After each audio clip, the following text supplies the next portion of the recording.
Moonlight sliced through the gap in the heavy velvet curtains, casting a silver blade across the polished mahogany floor. The temperature in the room hovered at precisely 62 degrees, cold enough to preserve, warm enough to maintain the illusion of humanity. Julian Vross stood motionless before the wall of surveillance screens, his reflection a pale ghost against the blue-tinted glow. His breath didn't fog the glass. It hadn't for over 3 centuries. The mansion's security system hummed with quiet efficiency. 47 cameras, 12 motion sensors, and a biometric scanning system that could detect a heartbeat through walls. All of it feeding into this room, this sanctuary where he maintained his vigil. His fingers tapped against the cold metal desk, the sound unnaturally loud in the silence. Tap, tap, tap. A rhythm matching the heartbeat of his son 3 floors above. Weak, erratic, fading. Sir. Dr. Silas Fane's voice crackled through the intercom, breaking the hypnotic pattern of Julian's thoughts. Leo's vitals are dropping again. Julian's jaw tightened, the muscles beneath his alabaster skin flexing like steel cables. "Administer the protocol," he commanded, his voice carrying the weight of centuries, the authority that had kept his kind hidden for millennia. "We've reached maximum dosage, sir. His system can't—" "Then find something that works." The words emerged as a low growl, vibrating through the room. The crystal decanter on his desk trembled slightly, the blood within it rippling in response to his anger. He turned away from the screens, moving toward the antique desk that had once belonged to a French king. The leather-bound ledger lay open, its pages filled with names, crossed out one by one. 78 nannies in 8 years. None had lasted more than 3 months. None had made a difference. The scent of his mother preceded her. Ancient perfume mingled with something earthier, more primal. Genevieve didn't knock. She never had. "The council is growing impatient," she said, gliding into the room like mist. Her face remained unlined despite her 1,000 years, but her eyes carried the weight of centuries. "Marcus is particularly vocal about your obsession with the boy." Julian didn't turn. "Marcus can voice his concerns directly to me. He fears you're compromising our security. These humans you keep bringing into the house, they're thoroughly vetted, memory wiped when they leave." Genevieve moved closer, her silk gown whispering against the floor. "And yet the boy grows weaker. The atrophy progresses." She paused, her voice softening with rare compassion. "Julian, perhaps it's time to accept no." The word cut through the air like a blade. Julian finally turned, his eyes flashing with a momentary crimson glow that betrayed his control. "I will not accept it. The prophecy speaks of a cure. A human mate." Genevieve's laugh was brittle as ancient parchment. "A myth, my son. A bedtime story we tell our children." Julian's hand closed around the crystal decanter, the glass creaking under his grip. "Leo is the first pureblood born in 5 centuries. His existence defies your myths. Why not the cure as well?" The intercom buzzed again. Dr. Fane's voice sounded strained. "Sir, he's asking for you." Julian was at the door before the sentence finished, moving with inhuman speed. He paused, looking back at his mother. "The new nanny arrives tomorrow, Elena March. Her references are impeccable. And when she fails like all the others?" Julian's expression hardened into the mask he wore for the human world. CEO, philanthropist, reclusive billionaire. "Then we try again."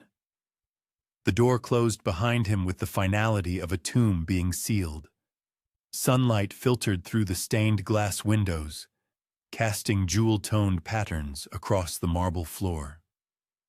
Despite the brightness outside, the foyer remained cool, almost cold, the air heavy with the scent of beeswax polish and old money.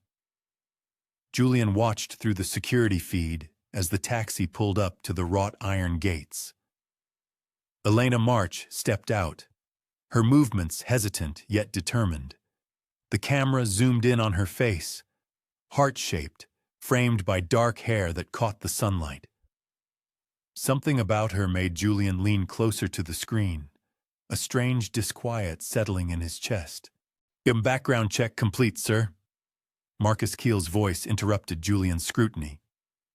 His CFO stood in the doorway, tablet in hand, his tailored suit a sharp contrast to Julian's more casual attire. "Nothing unusual. 32 years old. Nursing degree, specialized in pediatric care. Parents deceased. No close family. Perfect for our requirements." Julian nodded, not taking his eyes from the screen. "And the psychological profile?" "Compassionate to a fault, stubborn, unlikely to leave a child regardless of circumstances." Marcus paused, his tone shifting. "The council meeting is in an hour. Lydia Post has requested your presence specifically. Tell them I'm occupied." Marcus stepped closer, lowering his voice despite knowing Julian could hear a whisper from across the mansion. "They're voting on Leo's status. If you're not there to defend..." "They wouldn't dare." Julian finally turned, his eyes meeting Marcus's. The younger vampire immediately lowered his gaze, instinct overriding corporate hierarchy. "They worry about exposure," Marcus continued, staring at the floor. "The human doctors, the nannies, the resources diverted to finding a cure for what they consider inevitable." The doorbell chimed, its melodic tone incongruously cheerful in the tense atmosphere. Julian straightened his posture, adjusting the cuffs of his shirt. "Tell the council I'll address their concerns tomorrow. Today I have more important matters." Marcus's jaw tightened, but he nodded. "As you wish, my king." Julian moved toward the door, each step measured, controlled.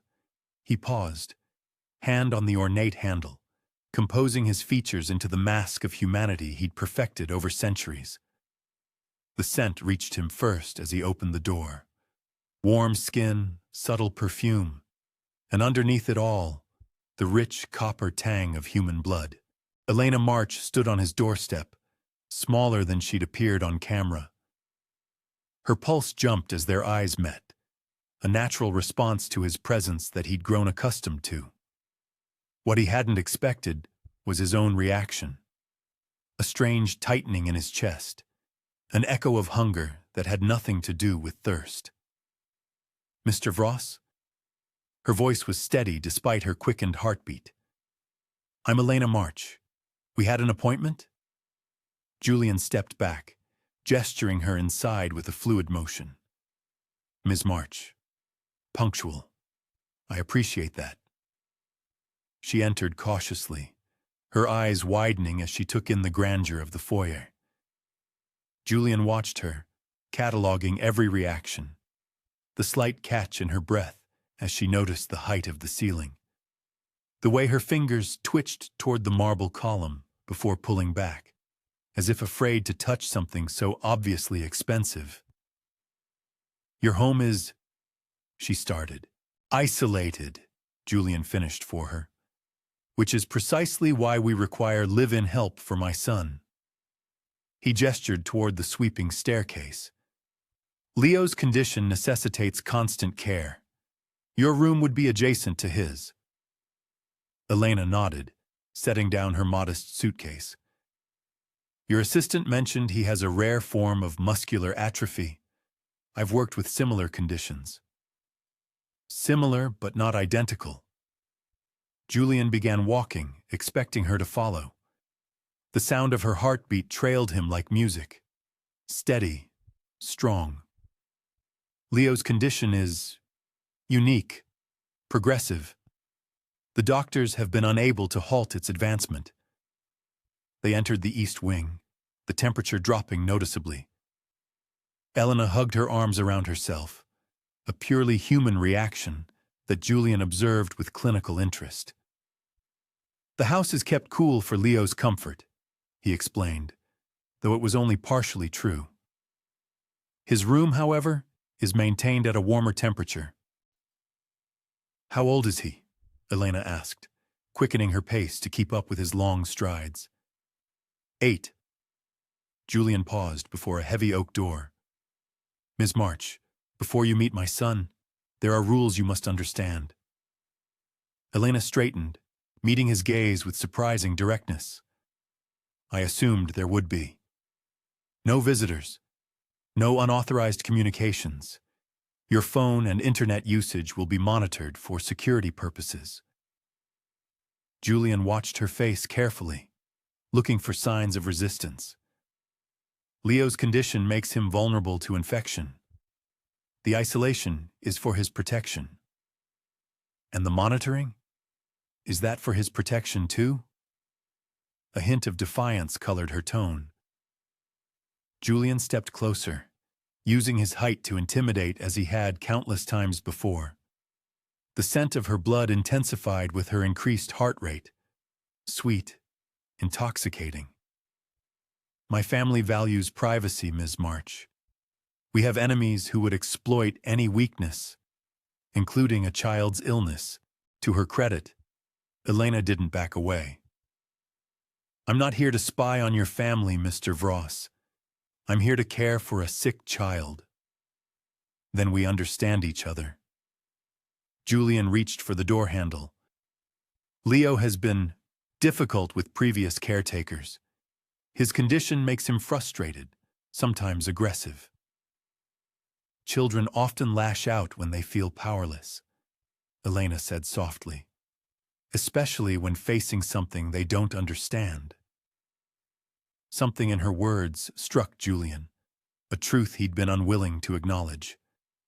For a moment, the mask slipped, revealing a glimpse of the weight he carried. He's dying, Ms. March. Despite everything I've tried, everything I've sacrificed. Elena's expression softened, compassion replacing defiance. Then what he needs most is dignity and comfort. I can provide that, at least. Julian studied her face, searching for deception and finding none. Without another word, he opened the door to his son's room. The room was a stark contrast to the rest of the mansion. Warm, filled with sunlight and color. Medical equipment hummed quietly in the corner, monitors displaying vital signs in glowing green digits. In the center of the large bed, propped up on pillows, sat Leo Vross. The boy's resemblance to Julian was unmistakable. The same angular features, the same penetrating gaze. But where Julian exuded strength and vitality, Leo seemed fragile, his skin nearly translucent, blue veins visible beneath the surface. His dark hair emphasized the pallor of his face. Another one? Leo's voice was surprisingly strong, laced with the cynicism of a child who had seen too many adults come and go. How long will this one last, Father? Julian felt Elena stiffen beside him, but her face revealed nothing but professional composure. This is Ms. March, Leo. She'll be taking care of you for a while. Leo's eyes, so like his own, assessed Elena with ancient suspicion. Until she gets scared away, or bored, or you fire her. It's nice to meet you, Leo, Elena said, stepping forward with a smile that seemed genuine.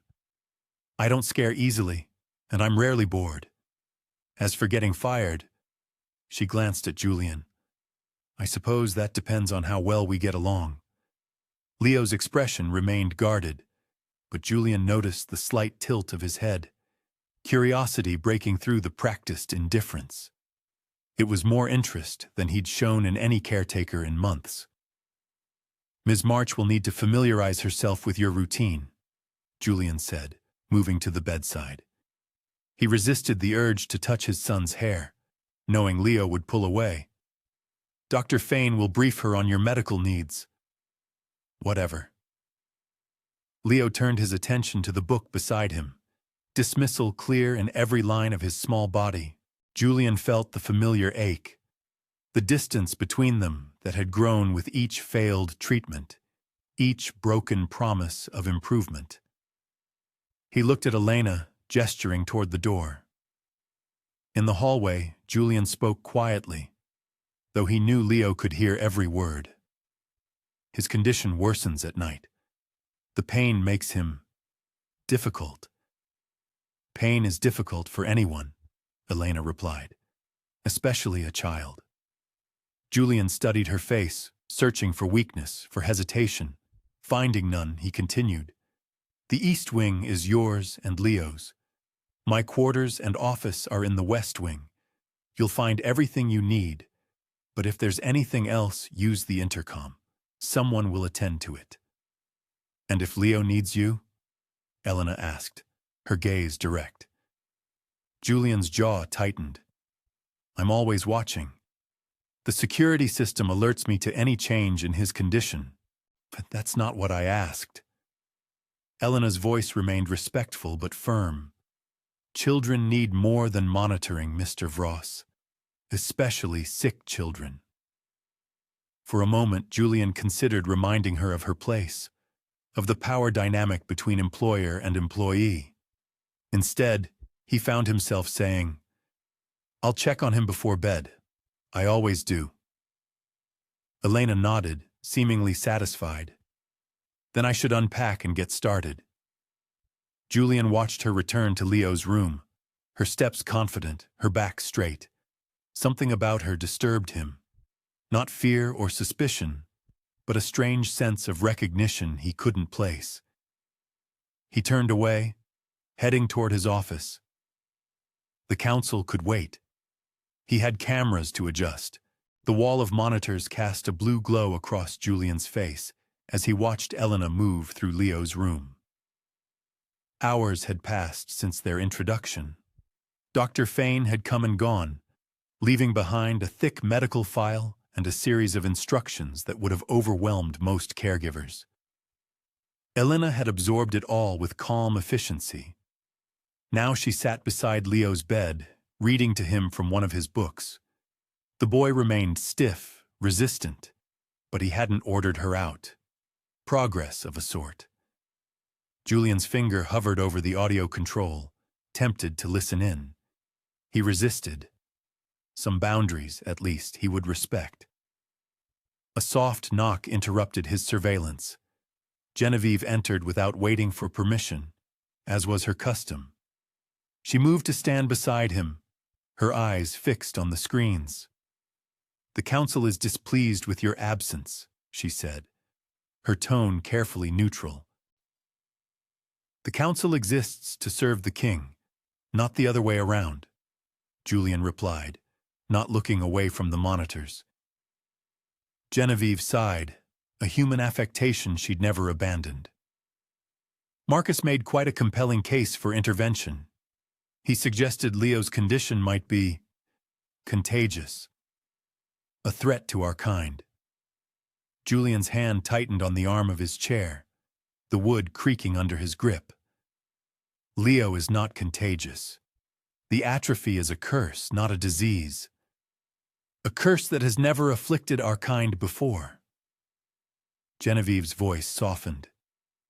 "Julian, I want him cured as much as you do. He is my grandson. But these humans you keep bringing in, they're a risk."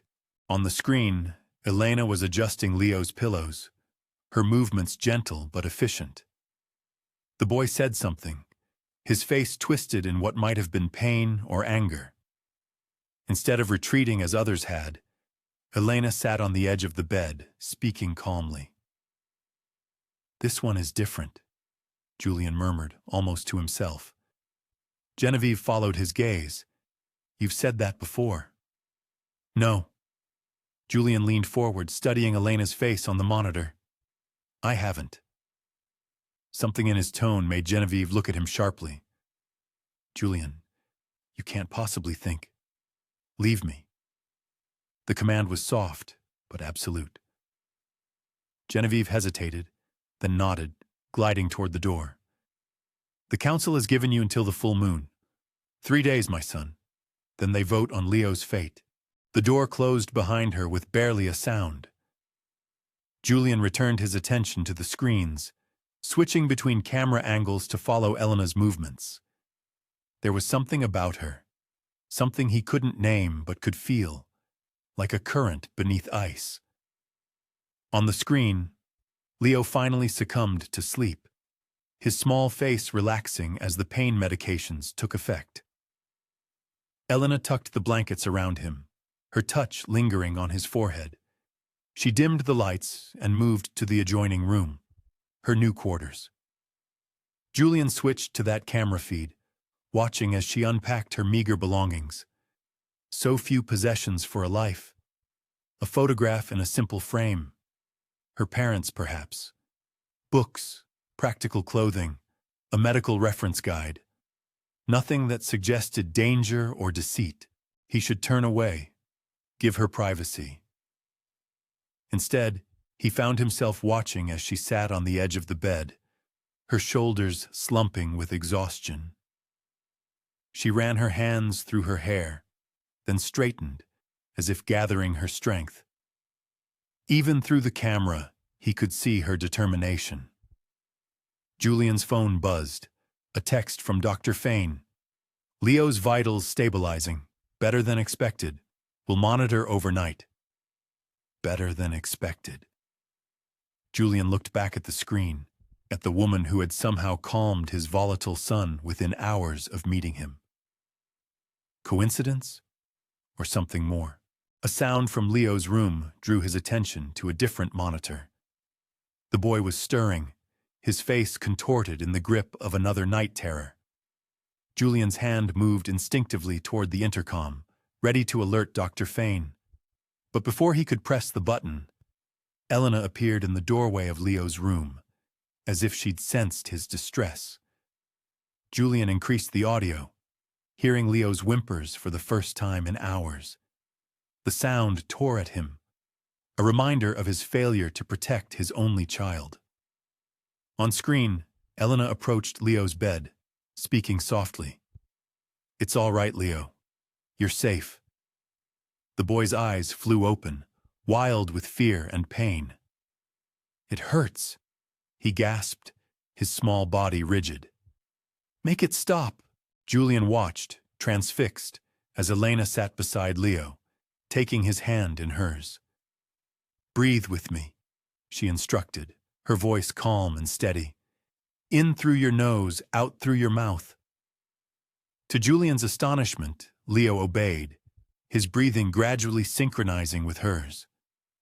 The monitors beside the bed showed his heart rate slowing, stabilizing. "That's it," Elena encouraged. "The pain is like a wave. It rises, then it falls. It always falls eventually." Leo's grip on her hand must have been painful, but Elena didn't flinch.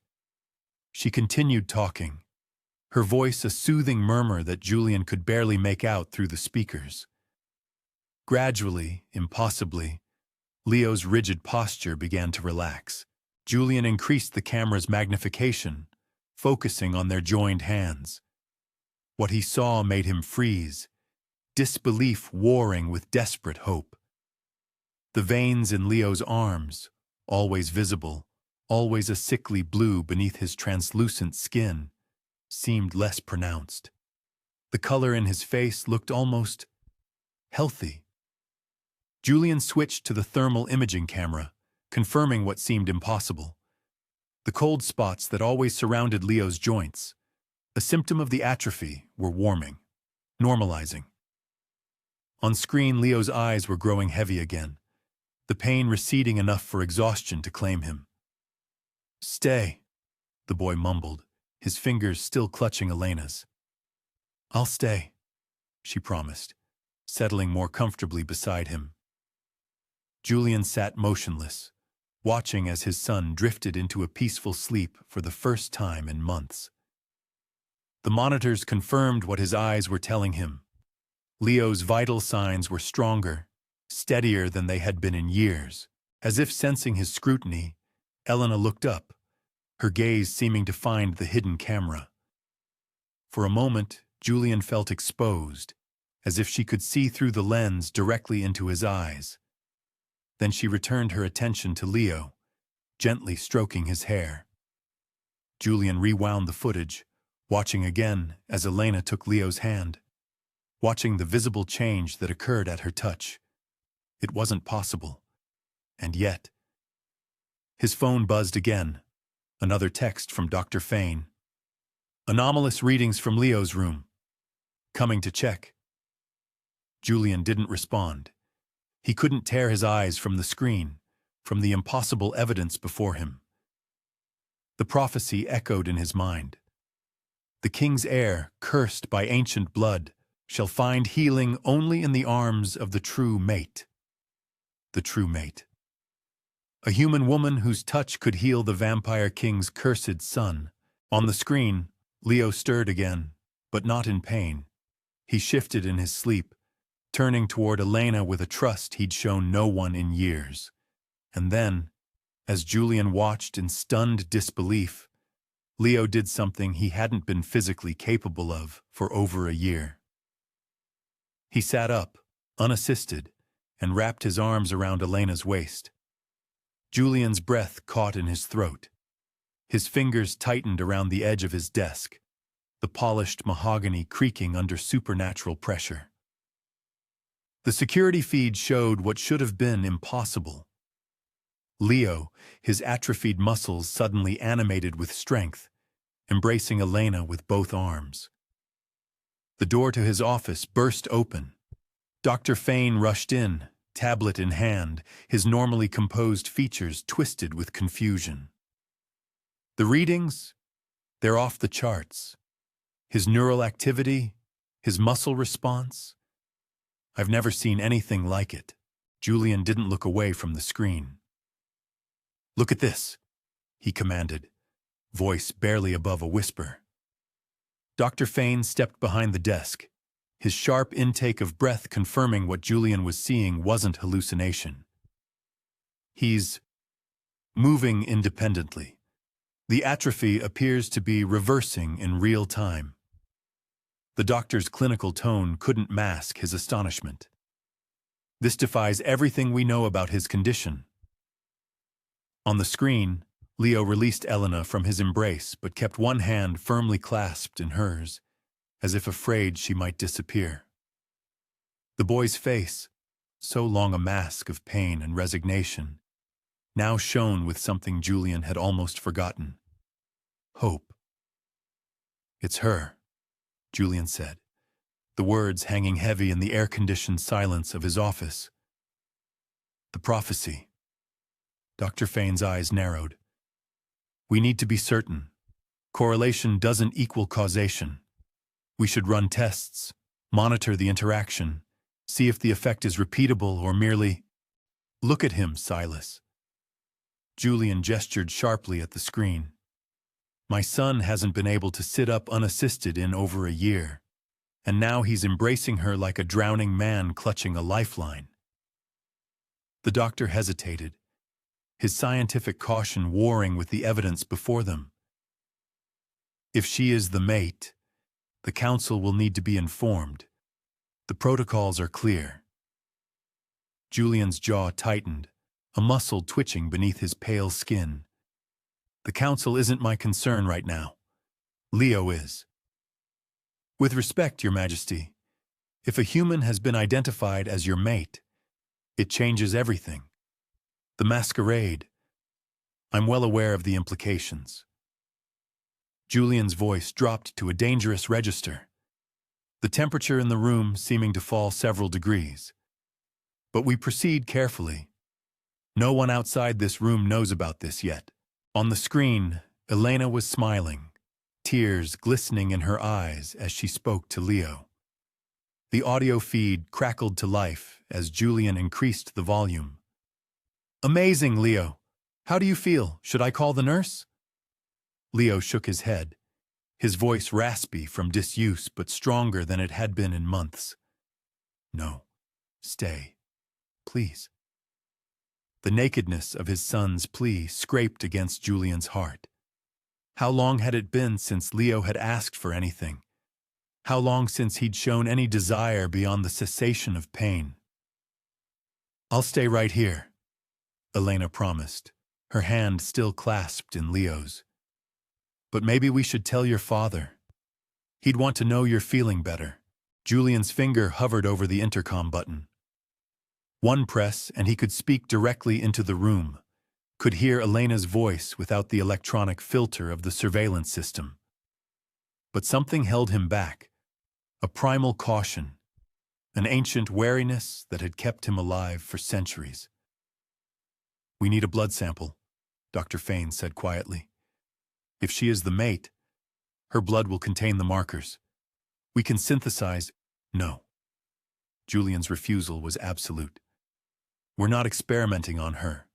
Not yet. Then what do you propose? We can't simply hope this miracle continues without understanding it. Julian watched as a nurse entered Leo's room, her shock evident as she found the boy sitting up. The woman's clipboard clattered to the floor. Leo laughed, actually laughed, at the nurse's stunned expression. We observe, Julian decided.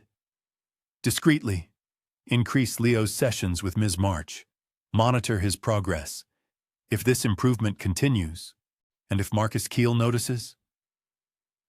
Dr. Fane's question hung in the air like a guillotine blade. Julian's lips thinned. Marcus Keel, his CFO and council member, had been pushing for more aggressive treatments for Leo, treatments that bordered on the medieval. The man's ambition was as transparent as it was dangerous. With Julian's only heir incapacitated, Marcus's position as next in line for leadership was secure. A recovering Leo threatened that. Let me worry about Marcus. Julian straightened, smoothing his already immaculate suit. For now, we keep this between us. Adjust Leo's care plan to include more time with Ms. March. Cite therapeutic benefits. Dr. Fane nodded, though concern still lined his face. And Ms. March herself? What will you tell her? Julian's gaze returned to the screen, where Elena was now helping the nurse take Leo's vitals, her movements gentle but efficient. Something twisted in his chest, a sensation he hadn't felt in decades. Nothing, he said finally.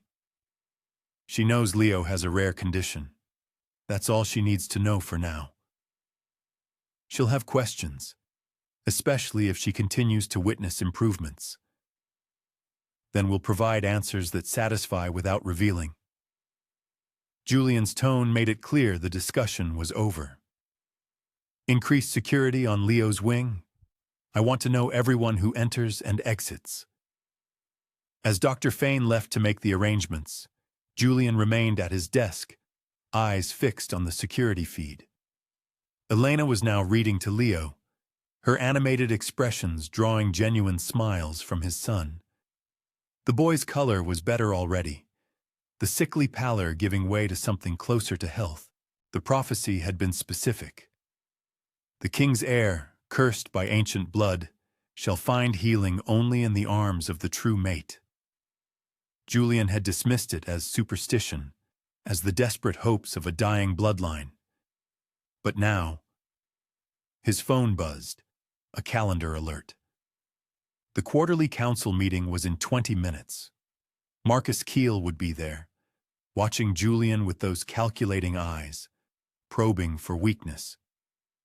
Julian couldn't afford to show any distraction. With reluctance, he closed the security feed and gathered his papers. As he left his office, he instructed his assistant to reroute the feed from Leo's room directly to his private tablet. Whatever happened next, he needed to see it firsthand. The council chamber hummed with quiet conversation when Julian entered. the ancient vampires rising in traditional deference to their king.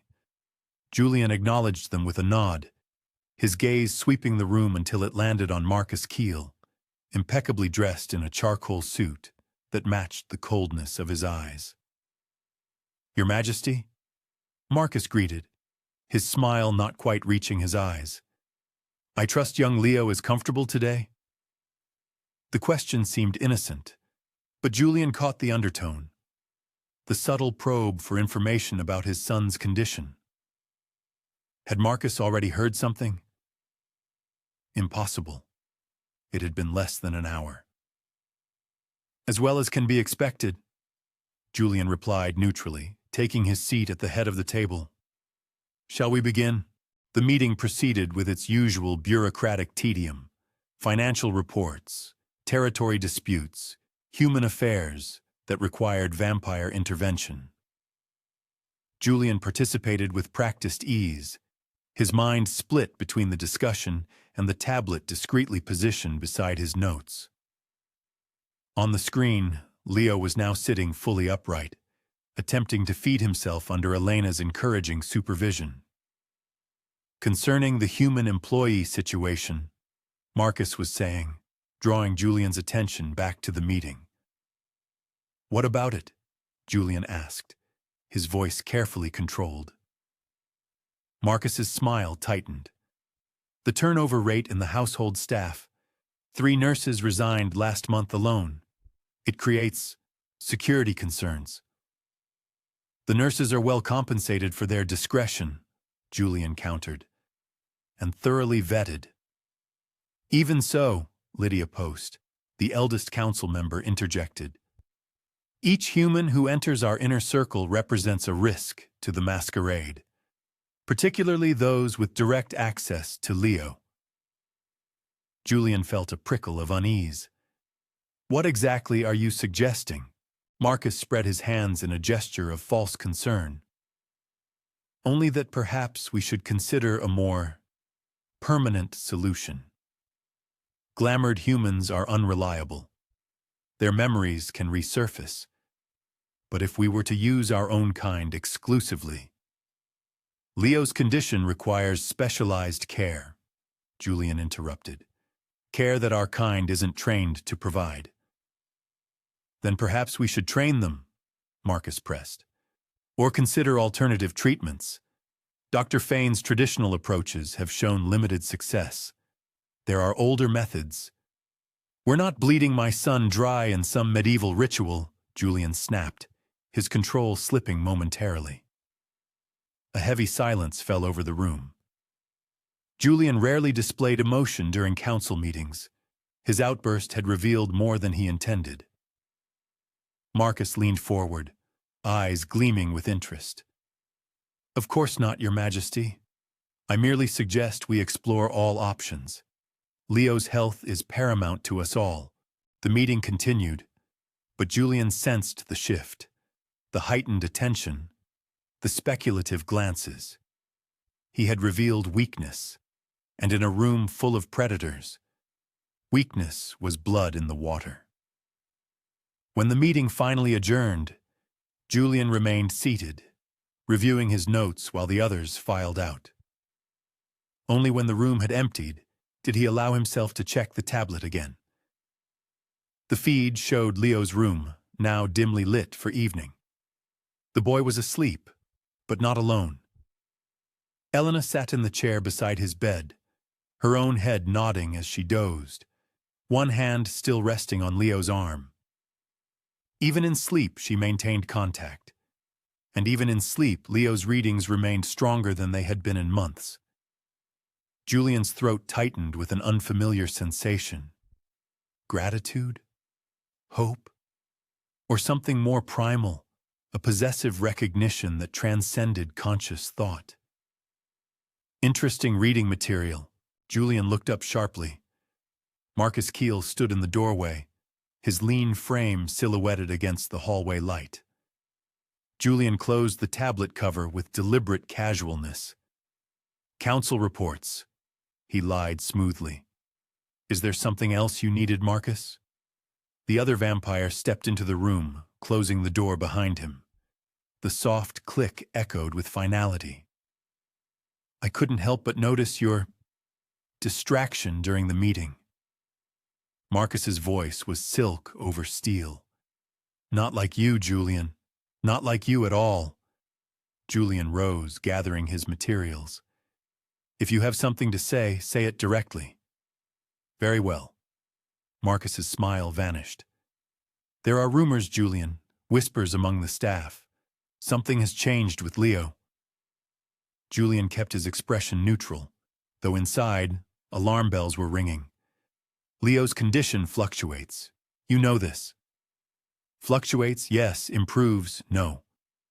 Marcus moved closer, his movements predatory. Unless something, or someone, has catalyzed a change. They stood facing each other across the polished table, centuries of careful diplomacy suddenly paper-thin between them. You've always been ambitious, Marcus, Julian said quietly. But never foolish. Don't become foolish now. Is it foolish to protect our kind? To uphold the laws that have kept us safe for millennia? Marcus's eyes glittered. If you've found the mate, if the prophecy is true, then the council must be formally notified. The protocols must be followed. Julian's hand tightened on his tablet. There is no mate, no prophecy, only a sick boy and a dedicated caregiver. Then you won't mind if I meet this dedicated caregiver? Marcus's smile returned, sharp as a blade. As CFO, I should personally thank anyone providing such exceptional service to the Vross family. The threat was thinly veiled. Marcus wanted access to Elena, to verify his suspicions, to gather evidence that could be used against Julian.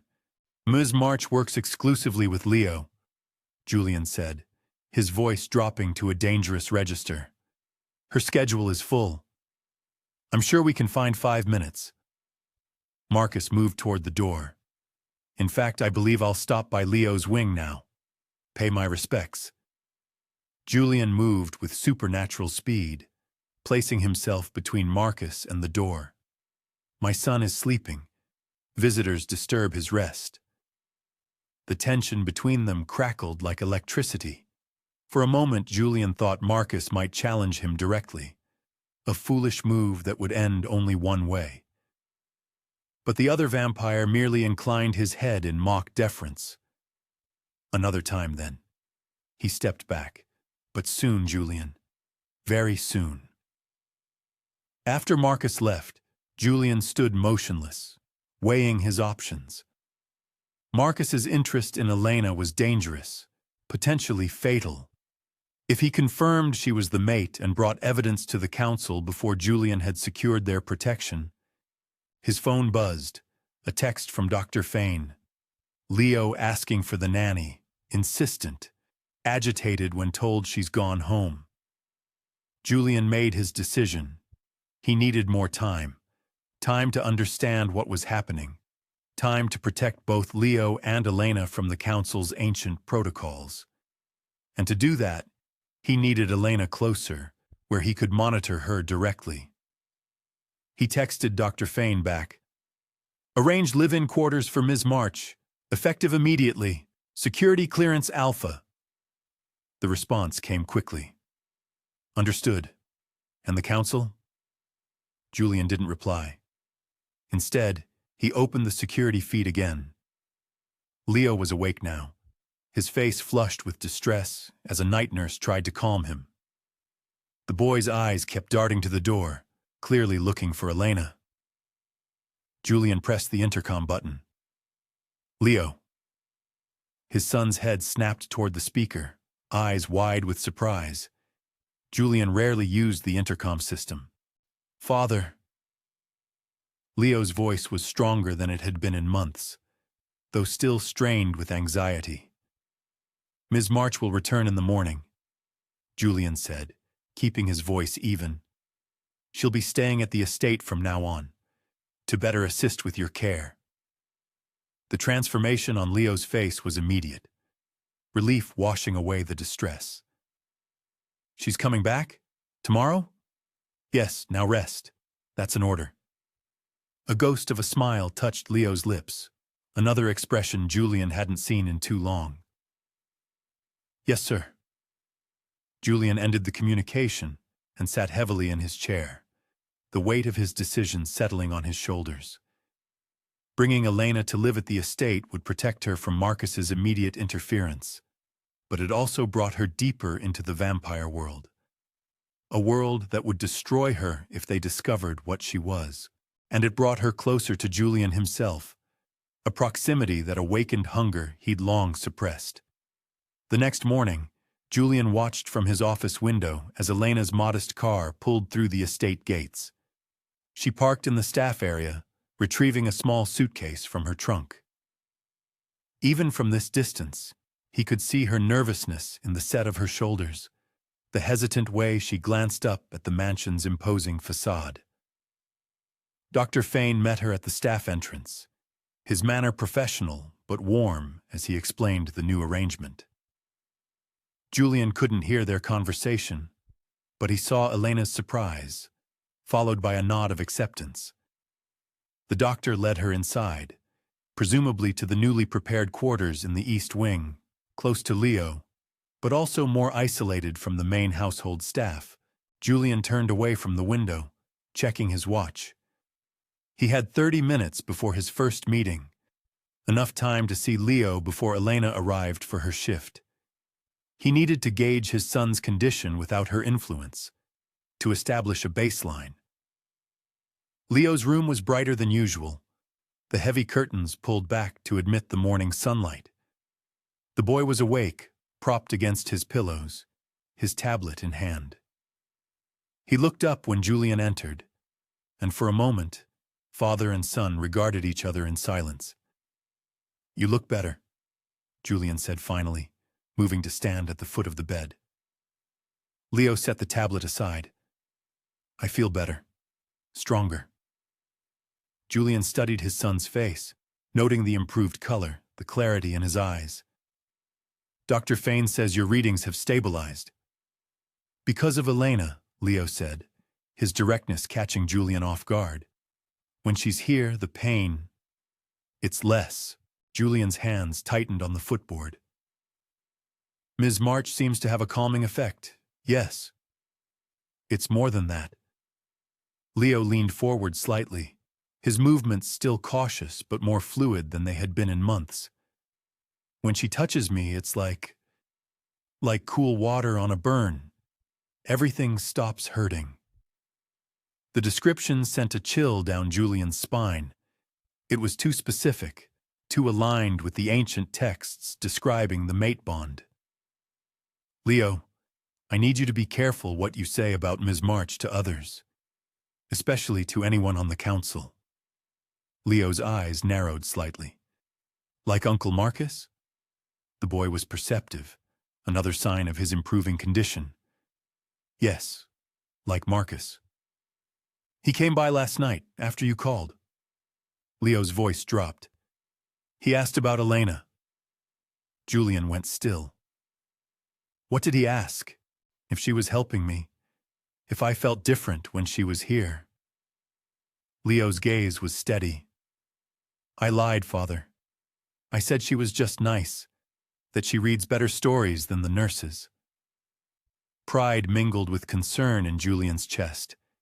His son understood discretion, understood the politics of their world despite his young age. "That was wise." "He's dangerous, isn't he?" Leo asked quietly. "To Elena." Julian considered his answer carefully. "Marcus has certain traditional views about how our family should operate. Ms. March represents a different approach." Leo nodded, seeming to understand the subtext. "I won't let him hurt her." The fierce protectiveness in his son's voice mirrored Julian's own feelings he was struggling to contain. "Nor will I. That's why she'll be staying here now, where we can ensure her safety." A knock at the door interrupted them. Elena stood in the doorway, her hair pulled back in a simple ponytail, wearing casual clothes rather than her usual scrubs. She carried a small bag that Julian recognized as containing Leo's favorite books. "I'm sorry," she said, hesitating. "I didn't mean to interrupt." "You didn't," Julian replied, straightening. "I was just leaving." Leo's face had transformed at the sight of her, lighting up with a joy that made him look his actual age rather than the prematurely aged child his illness had created. "Elena." He held out his hand toward her, the gesture unconscious but revealing. She moved into the room, setting her bag down and taking Leo's outstretched hand without hesitation. "Good morning, Leo. You look bright-eyed today." Julian watched as their hands clasped, noting the immediate change in Leo's posture. A relaxation, as if tension he hadn't even been aware of had suddenly released. More telling was the monitor beside Leo's bed, which showed his heart rate settling into a stronger, steadier rhythm. "Miss March," Julian said, drawing her attention. "A word before I go." She nodded, giving Leo's hand a squeeze before following Julian into the hallway. Up close, her scent was more pronounced. Sunshine and something floral, underlaid with the distinct notes that marked her as human. Julian kept a careful distance. "Dr. Fane explained the new arrangement?" he asked. "Yes, though it was unexpected." She tucked a strand of hair behind her ear, a nervous gesture. "I'm grateful for the accommodation. The commute was becoming difficult." "Your presence has been beneficial for Leo," Julian said, keeping his tone neutral. "The consistency will help his treatment plan." Elena glanced back toward Leo's room. "He does seem better today. I noticed yesterday, too. His coordination is improving." "Yes." Julian hesitated, then added, "You should know that Leo's condition can be unpredictable. There may be setbacks, days when he seems worse again." Her eyes met his, and Julian was struck by their directness. Most humans instinctively avoided prolonged eye contact with his kind, sensing the predator beneath the civilized veneer. Elena showed no such hesitation. "I understand," she said simply. "I'm here for the good days and the bad." Something shifted in Julian's chest, a recognition perhaps, or a warning. This human woman, with her steady gaze and gentle hands, represented both salvation and danger. For Leo, for the clan, for Julian himself. The East Wing where you're staying is private," he said, changing the subject. "Staff knows not to disturb you there. If you need anything, Dr. Fane is your point of contact." "And you?" The question was soft, but direct. "If I have concerns about Leo, can I reach you directly?" Julian stiffened slightly. Direct access to him would be unusual for a staff member, but Elena was rapidly becoming more than that. "Yes. Dr. Fane will provide my private number." She nodded, seemingly satisfied. "Thank you, Mr. Vross." As she turned to go back to Leo, Julian added, "One more thing, Ms. March. Some members of the company board may visit the estate. If anyone besides myself or Dr. Fane attempts to question you about Leo's care, please inform me immediately." Her brow furrowed slightly. "Is something wrong?" "Just protocol," he lied smoothly. "Leo's privacy is important." She studied him for a moment, and Julian had the unsettling feeling she was seeing more than he intended to reveal. "Of course. I understand." As she returned to Leo's room, Julian remained in the hallway, listening to his son's animated greeting, the immediate improvement in his speech patterns evident. The bond between them was strengthening, a development both miraculous and terrifying in its implications. His phone vibrated. A text from his security chief, M. Keel, requesting access to staff records, specifically March. Julian's jaw tightened. Marcus was moving faster than anticipated. The clock was ticking. 3 days passed in a strange new rhythm. Elena settled into the East Wing quarters, spending most of her waking hours with Leo. The boy's improvement continued. Small but significant gains in strength, coordination, and energy. He was sitting up for longer periods, attempting to feed himself, even talking about trying to stand. Julian watched it all through security feeds and medical reports, maintaining his distance while keeping Elena under constant, discreet surveillance. The hunger was getting harder to ignore, not just the bloodlust that was part of his nature, but something deeper, more primal, a pull toward her that defied rational explanation. On the fourth night, Julian was reviewing security footage when Dr. Fane entered his office without knocking, a breach of protocol that signaled urgency. "We have a situation," the doctor said, his usually calm demeanor disturbed. "Marcus Keel has submitted a formal request to the council. He's demanding a medical examination of Leo, citing miraculous improvement that requires investigation." Julian's fingers tightened on his desk. On what grounds? He claims to have witnessed Leo standing during an unscheduled visit yesterday. Dr. Fane's expression was grim, and he specifically requested that Elena March be present during the examination. Denied," Julian said immediately. "Leo's medical care falls under my authority, not the council's." "Under normal circumstances, yes." Dr. Fane hesitated. "But Marcus has invoked the prophecy protocol. If there's evidence that the mate has been found, the council has jurisdiction." The prophecy protocol was ancient law, one of the few that could override even the king's authority. It existed because a true mate was so rare, so valuable to the entire vampire race, that no single vampire, not even the king, could claim exclusive control. "When?" Julian demanded. "Tomorrow, noon." Dr. Fane looked troubled. "Julian, if they confirm she's the mate..." He didn't need to finish. They both knew the council's procedure for a confirmed mate: immediate conversion, followed by ritual binding to ensure the bloodline's continuation. Elena would cease to be human, cease to have any choice in her fate. "We need proof," Julian said, rising from his desk.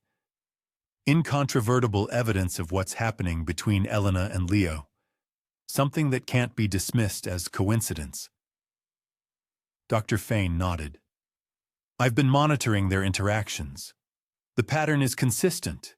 Direct physical contact produces the strongest response. When they're separated for more than a few hours, Leo's symptoms begin to return." "Not enough." Julian paced the length of his office. "We need something definitive, something that proves the mechanism." "There is one test," Dr. Fane said quietly. "But you won't like it." Julian stopped pacing. "Tell me." "Blood comparison. If she's the mate, her blood will contain markers that resonate with Leo's and yours. It's the only test the council would accept as conclusive." The mention of blood sent a sharp pang through Julian. Hunger mingled with something darker. "And if the test is positive?" Dr. Fane met his gaze steadily. "Then we have confirmation that the prophecy is real, that Elena March is your true mate, and that her blood is the cure for Leo's curse." Julian turned to the window, looking out at the night. The hunger clawed at him, a physical ache that intensified with every hour Elena spent under his roof. "How would we get the sample?" "I could arrange it. A routine health screening for all staff working with Leo. Nothing that would raise suspicion." Julian nodded slowly. "Do it. First thing tomorrow, before the council arrives." After Dr. Fane left, Julian returned to the security feed. Elena was in Leo's room, reading to him as she did most evenings. The boy was fighting sleep, clearly wanting to prolong their time together. As Julian watched, Leo's eyes finally closed, his breathing deepening into sleep. Elena gently closed the book and rose, tucking the blankets around Leo with a tenderness that made Julian's chest ache. She dimmed the lights and quietly left the room, pausing in the hallway to check her phone.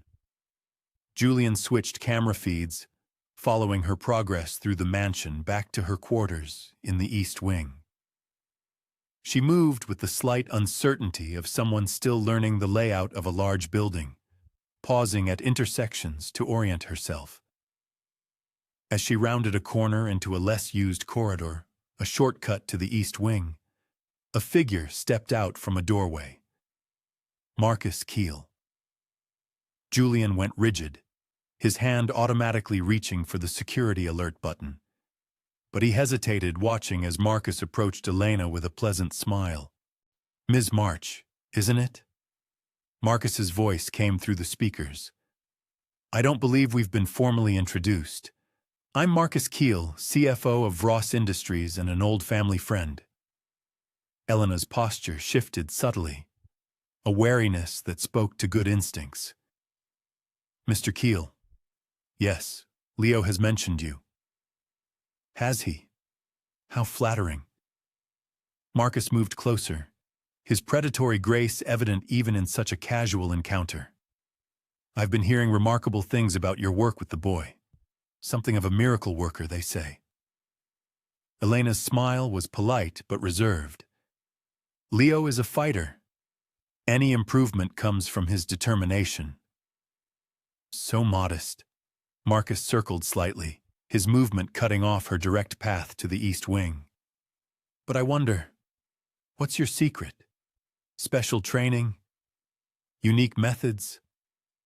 Julian's finger hovered over the alert button, every muscle tense as he watched the encounter unfold. "Oh, no secret," Elena replied, her voice steady despite the unease Julian could see in her posture. "Just consistency and positive reinforcement." "Fascinating." Marcus reached out suddenly, his hand closing around Elena's wrist. "Your pulse is quite rapid, Ms. March. Are you nervous?" Julian was on his feet instantly, moving toward the door. On the screen, Elena tried to pull away, her discomfort now obvious. "Please let go of my wrist, Mr. Keel." "In a moment." Marcus's grip tightened. "I just find it curious. Leo's miraculous recovery coinciding with your arrival. Almost as if there's something special about you. Something in your blood, perhaps." Elena's eyes widened slightly at his phrasing. "I don't know what you're talking about." "I think you do." Marcus leaned closer. "I think Julian knows too, which is why he's keeping you so close." Julian was halfway to the corridor when his phone buzzed, an incoming call from Dr. Fane. He answered without slowing his pace. "Julian, stop!" Dr. Fane's voice was urgent. "Don't interfere." "He's cornered her," Julian growled, his fangs extending involuntarily with his anger. "And if you confront him now, you confirm his suspicions," Dr. Fane countered. "Security is already on the way. Let them handle it." Julian halted, torn between rage and strategic necessity. On his phone screen, he could see the security feed. Marcus still holding Elena's wrist, still too close. "One drop of blood would tell me everything," Marcus was saying, his fingernail pressing against the delicate skin of her inner wrist. Just one tiny drop. Before he could break the skin, footsteps echoed in the corridor. 2 security guards appeared, their timing too perfect to be coincidental.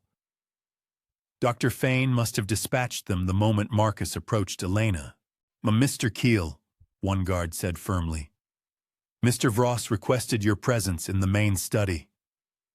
Marcus's smile didn't falter, though his eyes flashed with irritation. He released Elena's wrist. "Of course, Ms. March and I were just getting acquainted. Elena stepped back, rubbing her wrist. If you'll excuse me, I need to return to my quarters. By all means. Marcus's gaze followed her as she moved past him. We'll continue our conversation another time. Julian watched as Elena hurried down the corridor toward the east wing, her composure intact despite the encounter. Only when she was safely in her quarters did he allow himself to breathe. His phone buzzed again. A text from Dr. Fane. Blood test arranged for 7 a.m., results by 10. Council arrives at noon. The timeline was tight. If the blood test confirmed Elena was the mate, Julian would have 2 hours to decide her fate, and his own. 2 hours to choose between the ancient laws of his kind and the protection of a human woman who might be his son's only hope for survival. Morning arrived with a sense of foreboding. Julian had not slept, spending the night reviewing ancient texts on the mate bond, searching for precedent, for loopholes in the protocol. He found little comfort in the dusty tomes. At precisely 7 a.m., his phone chimed with a message from Dr. Fane. Sample obtained, analysis underway. Julian paced his office, watching the security feed as Elena went about her morning routine, unaware of the test being performed on her blood, unaware of the council meeting that would decide her future. She looked tired, but composed as she made her way to Leo's room, carrying a tray with breakfast for them both. Leo was already awake, sitting up in bed, another small miracle.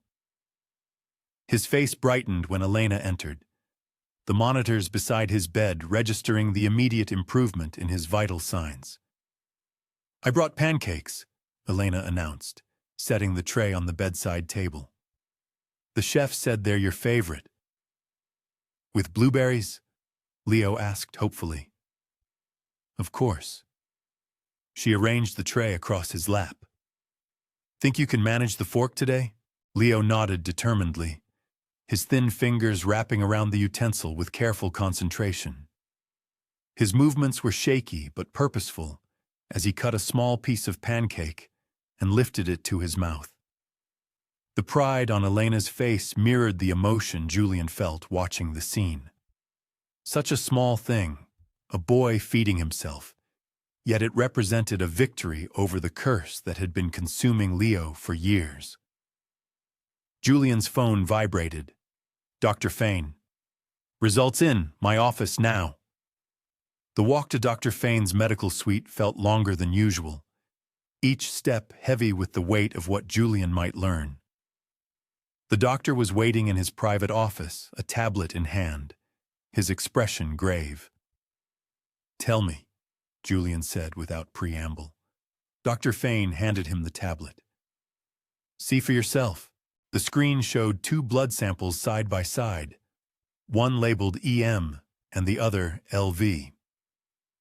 As Julian watched, the doctor tapped a command, and the samples were digitally combined. The reaction was immediate and unmistakable, the cells merging, strengthening, creating something new and vibrant. Her blood doesn't just complement Leo's, Dr. Fane explained quietly. It transforms it, repairs the damage caused by the curse. Julian stared at the screen, the evidence irrefutable. And compared to mine? Dr. Fane hesitated, then tapped another command. A third sample appeared, labeled JV. When combined with Elena's blood, the reaction was even more dramatic. A perfect symbiosis, the vampire blood and human blood, creating a balanced whole. The prophecy was specific, Dr. Fane said. The king's heir, cursed by ancient blood, shall find healing only in the arms of the true mate. Elena March is your mate, Julian. There's no question. Julian set the tablet down carefully, his hands uncharacteristically unsteady. The council arrives in 2 hours. Yes. Dr. Fane's voice was solemn. And Marcus Keel already suspects. His confrontation with Elena last night was a test. He was looking for her reaction to vampire proximity. If he'd drawn blood, he would have known immediately, Julian finished. The question is, what does he know now? As if in answer, Julian's phone chimed with a security alert. He opened it to find a still image from the lab's security camera.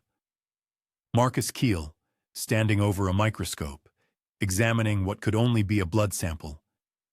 The message from security was terse. Unauthorized access to medical lab at 9:15 a.m. Subject left before security arrived. Julian's blood went cold. He has proof. Dr. Fane looked at the image, his expression darkening. If that's Elena's blood sample, it is. Julian's certainty was absolute. Marcus wouldn't risk exposure unless he was confident of what he'd find. Then we have to move now. Julian rose to his feet, his body coiled with lethal intent. The council meeting is in 2 hours. Marcus will use that forum to expose Elena and call for her execution. He'll frame it as treason, a human infiltrating vampire society. Dr. Fane paled. What will you do? What kings have always done? Julian's voice dropped to a dangerous whisper. Protect what's mine. He strode from the laboratory, his phone already at his ear. Genevieve, gather Leo and meet me in the East Wing. Have security bring Elena there immediately. Tell them nothing. He ended the call before his mother could question him. The mansion's corridors blurred as Julian moved with supernatural speed, his mind calculating possibilities, escape routes, alliances. Marcus had outmaneuvered him. The timing was deliberate. With the full council already arriving for their quarterly meeting, Julian would face not just Marcus, but 11 other elders, each with their own agendas and prejudices against humans.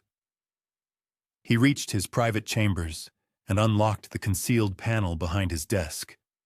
The weapons cache revealed itself.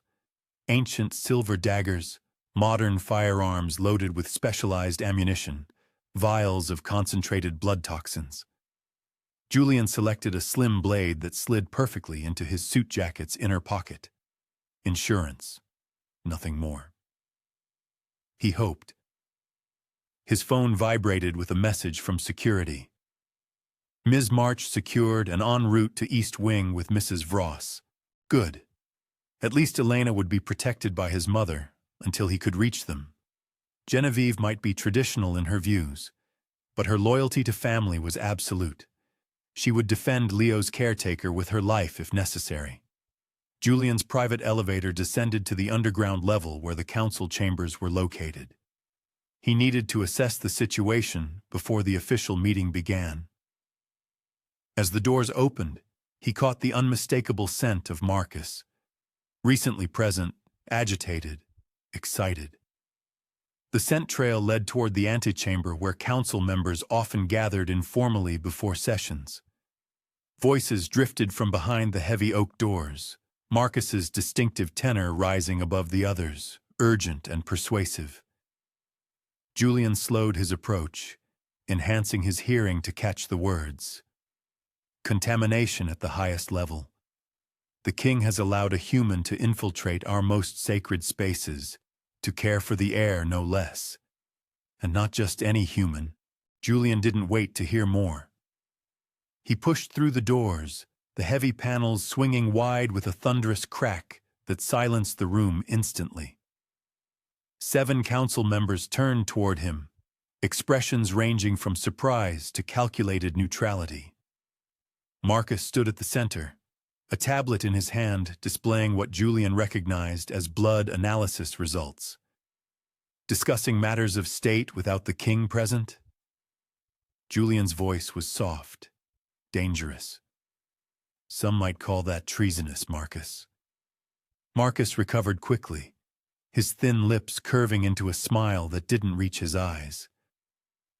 Your Majesty, we were merely preparing agenda items for today's meeting. Your domestic arrangements have raised concerns. My domestic arrangements are not council business. Julian moved into the room, noting which elders shifted away and which held their ground. Lydia Post, the oldest among them, watched him with shrewd eyes that missed nothing. See, they become council business when they violate our most fundamental laws.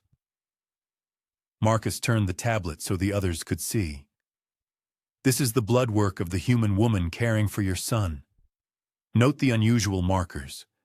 Markers consistent with only one possibility. Julian felt the room's atmosphere shift as understanding dawned on the faces around him. Lydia Post stepped forward, her ancient eyes narrowing. "You found your mate," she said. Not a question, but a statement of fact. In a human. The silence that followed was deafening.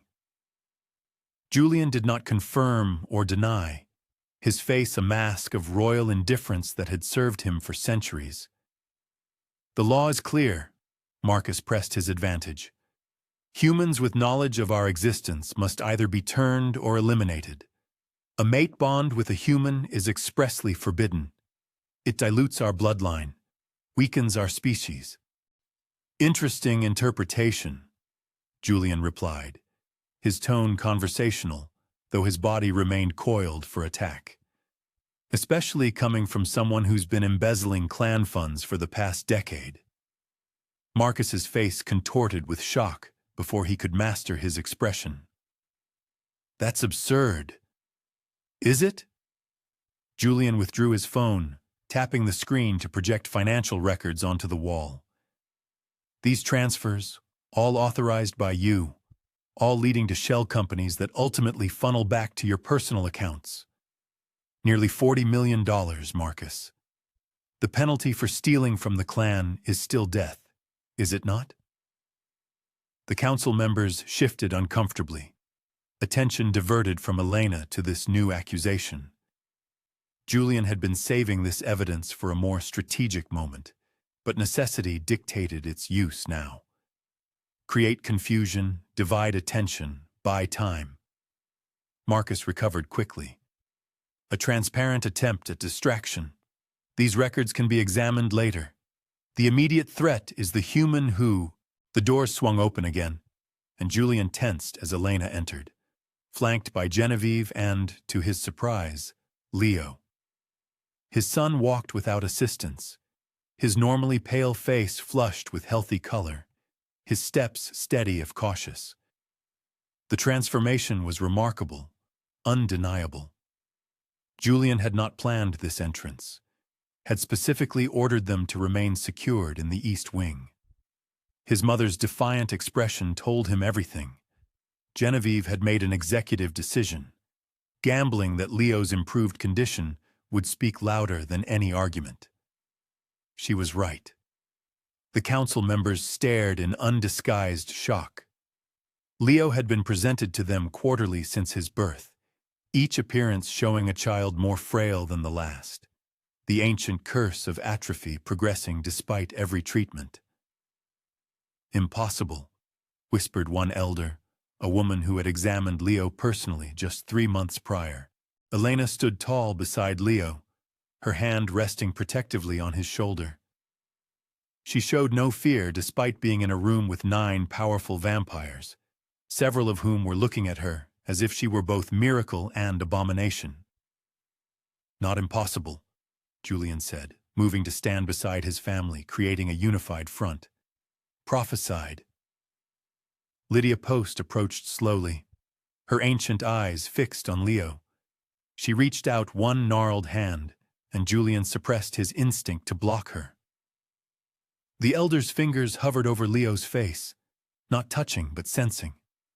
"The curse is receding," she confirmed, wonder in her voice. "I can feel the death magic unwinding." Her gaze shifted to Elena. "Because of her." Marcus stepped forward, desperation evident in his jerky movements. "This changes nothing. The law—" "The law," Julian interrupted, "states that a mate bond with a human is forbidden because it weakens our bloodline." He gestured to Leo. Does my son look weakened to you? One exception cannot overturn centuries of tradition, Marcus insisted, looking around for support, finding less than before. The council must vote. By all means, Julian agreed with dangerous pleasantness. Let's put it to a vote, but first, he turned to Elena, whose confusion was evident. She had been thrust into this situation with no preparation, no understanding of what was happening. Elena, he said, his voice softening despite the audience. There are things I should have told you weeks ago. Things about who I am, who we are, and who you are to us. Mr. Vross, she began, formal despite the intimacy that had grown between them. I don't understand what's happening here. But Leo wanted to show everyone how much better he's feeling. And Mrs. Vross thought, I'm not human, Julian said simply, cutting through what could become a rambling explanation. None of us are, except you. Elena stared at him, then at the council members, then back to him. Her pulse quickened. Julian could hear it, could smell the adrenaline flooding her system. But remarkably, there was no terror in her scent, only confusion and a strange sort of dawning realization.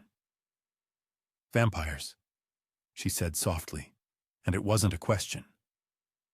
Julian nodded once. That explains some things, she said, and to everyone's surprise, a small laugh escaped her. The night schedule, the special diet, the way you move sometimes, too fast to track. Her adaptation was remarkable, but Julian had no time to appreciate it. Marcus was moving towards them, his face twisted with rage. This is exactly why humans are dangerous. She's known all along. She's been spying on us, gathering information. I suspected something was different, Elena corrected firmly. I didn't know what, and I certainly wasn't spying. I was doing my job, caring for Leo. A job you've done remarkably well, Lydia Post interjected, her ancient voice carrying surprising authority. The child improves daily in your care. The prophecy appears fulfilled. Marcus wasn't finished. He lunged forward, grabbing Elena's arm and yanking her away from Leo. The council cannot be swayed by sentimentality. The law exists for our protection. Julian moved with blinding speed, his hand closing around Marcus's throat, lifting the vampire off his feet. The room froze as Julian's eyes shifted from their normal dark brown to a glowing crimson, his fangs extending fully, a rare display of his true nature, one he had carefully controlled for centuries. You will not touch what is mine, Julian growled, the sound inhuman, reverberating through the chamber. Marcus clawed at the hand, crushing his windpipe, his feet dangling uselessly. Julian could snap his neck with minimal effort, a temporary inconvenience for a vampire, but painful and humiliating. Julian. Elena's voice cut through his rage. She stood steady, unafraid despite having just had her entire understanding of reality shattered. Put him down, please. The please wasn't submissive. It was a command wrapped in courtesy. Julian found himself responding to it instinctively, lowering Marcus to the floor, though he didn't release him entirely. The law, Julian addressed the council, his voice returning to its normal register, though his eyes remained crimson, states that a human mate must be turned or eliminated because human blood weakens vampire bloodlines. But the prophecy that has guided our clan for a millennium speaks of healing through the true mate. Elena's blood doesn't weaken, it strengthens. He released Marcus, who stumbled back, massaging his throat. Dr. Fane has conducted extensive tests. Elena's blood, when combined with mine, creates a perfect symbiosis. When administered to Leo in carefully controlled doses, It reverses the curse that has plagued the royal line for generations. Administered? Elena's voice was sharp. You've been giving Leo my blood? How? Julian met her gaze steadily. Small amounts drawn during your medical screening when you were hired. Dr. Fane discovered the compatibility accidentally. Her face registered shock, then anger, then a complex emotion Julian couldn't quite identify. You should have told me, she said finally. Yes, he agreed.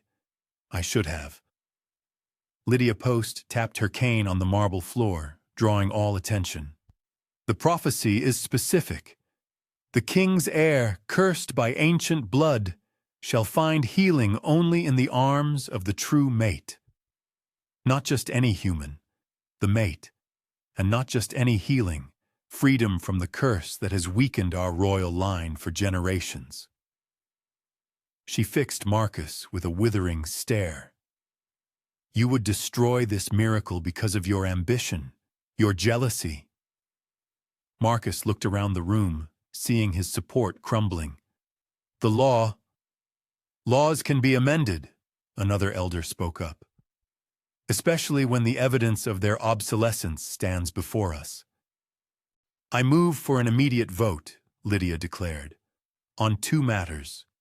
First, the recognition of Elena March as the king's true mate, exempt from the traditional restrictions on human-vampire bonds. Second, the removal of Marcus Keel from the council for attempted sabotage of the royal line. The vote was swift and decisive, 10-2 in favor of both motions. Marcus stood rigid with fury as guards were summoned to escort him from the chamber. As they approached, he made one desperate lunge toward Elena, a silver blade appearing in his hand. Julian intercepted the attack, the blade slicing across his forearm instead of Elena's throat.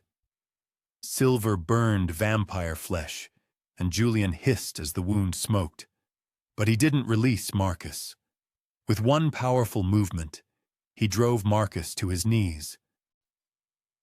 For the attempted murder of my mate, the penalty is death, Julian said, his voice carrying the weight of centuries of royal authority. But today, I choose mercy. He looked to the guards. Imprisonment. The council will determine his final fate at the next session. As Marcus was dragged away, shouting threats and accusations, Julian turned back to Elena, who was staring at his wounded arm with horror. You're hurt, she said, reaching for him instinctively. It will heal, he assured her, though the silver burn throbbed painfully. Slower than usual because of the silver, but it will heal. The council members were dispersing, the formal meeting postponed in light of the day's dramatic events. Lydia Post approached Julian and Elena before departing. The prophecy is fulfilled, but the bond is incomplete, she said quietly. She must choose Julian. Freely and with full knowledge, Julian nodded once, and the ancient vampire departed, leaving him alone with Elena and his family. Genevieve had taken Leo aside during the confrontation, protecting him from the worst of the violence, but they rejoined them now. I think, Elena said carefully, that we have a lot to discuss. Yes, Julian agreed, preferably somewhere more private. They retreated to Julian's private quarters, where Genevieve took Leo to rest. The excitement of the day had taxed his still recovering strength. Julian led Elena to the sitting area overlooking the estate's gardens, twilight now settling over the landscape. You're a vampire, Elena said once they were alone, testing the word. Yes. And I'm your mate? What does that mean exactly? Julian considered how to explain a concept so fundamental to his kind, yet so alien to humans. It means our life forces are compatible at the most basic level. It's rare. Most vampires never find their true mate. Those who do experience a bond that transcends ordinary connections. Heightened awareness of each other. shared strength. In your case, the ability to heal my son from a curse that has plagued my bloodline for generations. Elena processed this, her expression thoughtful rather than frightened. And you knew this? When? I suspected from the first day, Julian admitted. Something in your scent, in the way my body responded to your presence. Dr. Fain confirmed it with the blood tests. And you didn't tell me because, at first, because I didn't trust it. Or you. Julian moved to the window, watching darkness claim the gardens. Later, because I feared your reaction. Humans who learn of our existence typically respond with terror or greed. And then, because the law forbade it. A human mate is considered a liability, a weakness. Until Leo started getting better, Elena concluded. Yes. She was quiet for a long moment. I should be terrified. I should be running for the door, but I'm not. She looked at her hands, then back at Julian. I felt it too, this connection. I thought I was imagining things, or that it was just attraction. It's more than attraction, Julian said, turning back to her. Though that is certainly part of it. A small smile touched her lips. So what happens now? That depends on you. Julian moved closer, careful to maintain enough distance that she wouldn't feel crowded. Lydia was right. The bond is incomplete. For it to be finalized, there must be a blood exchange. You would become like me, not fully vampire, but no longer fully human. Longer life, enhanced strength and senses, tied to me for as long as we both exist. And if I say no, Julian's expression remained carefully neutral. Then you remain human. You can stay or go as you choose. I would ensure your safety and comfort either way. But Leo would continue to improve, I believe. The initial treatments have reversed the worst of the curse. Regular small transfusions might be necessary, but only with your consent.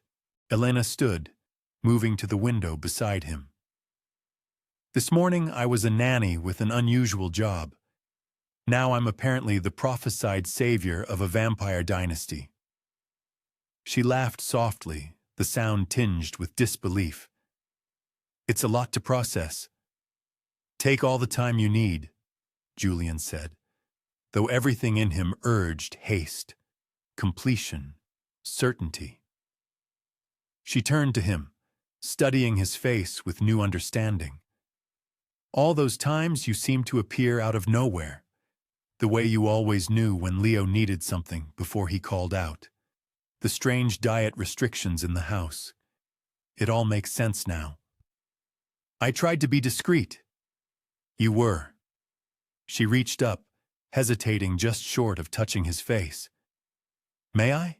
Julian nodded, holding perfectly still as her warm fingers traced the contours of his jaw, his cheekbones. Her touch sent electricity through his system, awakening hunger he'd controlled for centuries. Show me, she whispered, your true face. Julian hesitated, then allowed the change, eyes shifting to crimson, fangs extending. He expected her to recoil, but she merely studied him with fascination. Beautiful, she murmured, surprising him. Dangerous, but beautiful. Her fingers brushed his lips, dangerously close to his fangs. The scent of her blood just beneath the thin skin of her fingertips was intoxicating. Julian caught her wrist gently, moving her hand away. Careful, he warned. My control is not infinite, especially with you. What does it feel like? The hunger? Like thirst and desire intertwined, a pull that begins as a whisper and can become a scream. He released her wrist. I've learned to manage it over centuries. Elena nodded, absorbing this. She moved toward the kitchen area of his suite. I need water. My throat is dry from all the... Revelations. Julian watched her fill a glass from the filtered tap. As she turned, the glass slipped slightly in her grip. She caught it, but not before the rim caught her finger, creating a tiny nick. A drop of blood welled up, bright crimson against her skin. The scent hit Julian like a physical blow. His nostrils flared, his entire body tensing as hunger roared through him with unprecedented force. In all his centuries, he had never experienced such an overwhelming response to blood, not even in his newborn years. Elena saw his reaction, saw the way his eyes fixed on her finger. Instead of panic, her expression showed curiosity and something else, a recognition of power. "This is what you want," she said softly. Not a question. Julian didn't trust himself to speak. He remained frozen, fighting instincts that demanded he take, claim, consume. Slowly, deliberately, Elena approached him. She stopped just before him, her bleeding finger held between them. "I'm not afraid of you, Julian." "Perhaps you should be," he managed, his voice rough with restraint. "I don't think so." She raised her finger closer to his lips. "Show me what it means to be your mate." The invitation was clear, consent explicitly granted. Still, Julian hesitated, centuries of control warring with primal need. "If we begin this," he warned, "there may be no turning back. The bond, once initiated, pulls strongly toward completion." "I understand." Her eyes held his, unwavering. "I choose this. I choose you." Julian took her hand in his, bringing her finger to his lips. The first taste of her blood on his tongue was revelation. Sweet, powerful, perfect. He closed his eyes, allowing himself only the smallest sip before forcing himself to stop. When he opened his eyes, Elena was watching him with wonder rather than fear.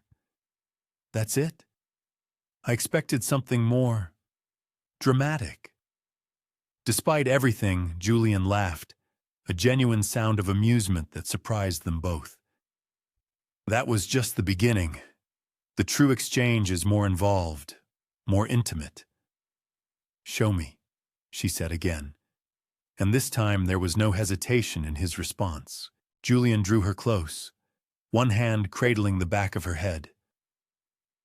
"This will hurt, but only for a moment," he murmured against her neck. His fangs pierced her skin with surgical precision, and he felt her body tense then relax against him as the natural sedative in his saliva took effect. Her blood flowed into him, carrying with it impressions of her life, her emotions, her essence. He took only what was necessary for the bond, then sealed the wounds with a sweep of his tongue. Elena's eyes were heavy-lidded but alert when he pulled back. "I feel different, lighter." "The bond has begun," Julian confirmed. He drew his own wrist to his mouth, opening a vein with a quick bite. "Now you must take from me." She hesitated only briefly before pressing her lips to the wound. The sensation of her drawing his blood sent waves of pleasure through his system, intimate in a way that transcended physical coupling. Through the developing bond, he could feel her experiencing the first rush of vampire blood, the heightened senses, the surge of strength, the expanding awareness. When she had taken enough, Julian healed his wrist and steadied her as she adjusted to the changes beginning in her body. "What happens now?" she asked, her voice stronger, clearer than before. "Now," Julian said, drawing her close, "we live. We raise Leo. We lead the clan into a new era. Together." Outside, the night had fully claimed the sky, stars emerging above the estate that had been his prison as much as his kingdom. For the first time in centuries, Julian felt the weight of isolation lifting from his shoulders. The paranoia that had been his constant companion seemed distant, replaced by something he had nearly forgotten how to recognize. Hope. Elena's hand found his, her fingers intertwining with his own. Through the nascent bond, he felt her certainty, her strength, her growing affection that mirrored his own. Together, she agreed, and in that single word was the promise of eternity. In the nursery down the hall, Leo slept peacefully, his breathing strong and even, the curse's hold broken at last. And throughout the mansion, the ancient vampire bloodline that had ruled in shadows for millennia prepared to step into a new dawn, one where isolation gave way to connection, where ancient enemies became allies, and where love proved stronger than law. Julian inhaled deeply, catching Elena's transformed scent, still uniquely hers, but now carrying notes of his own essence. The perfect symbiosis their blood had demonstrated in the laboratory, now manifest in her very being. It was the scent of possibility, of future, of home.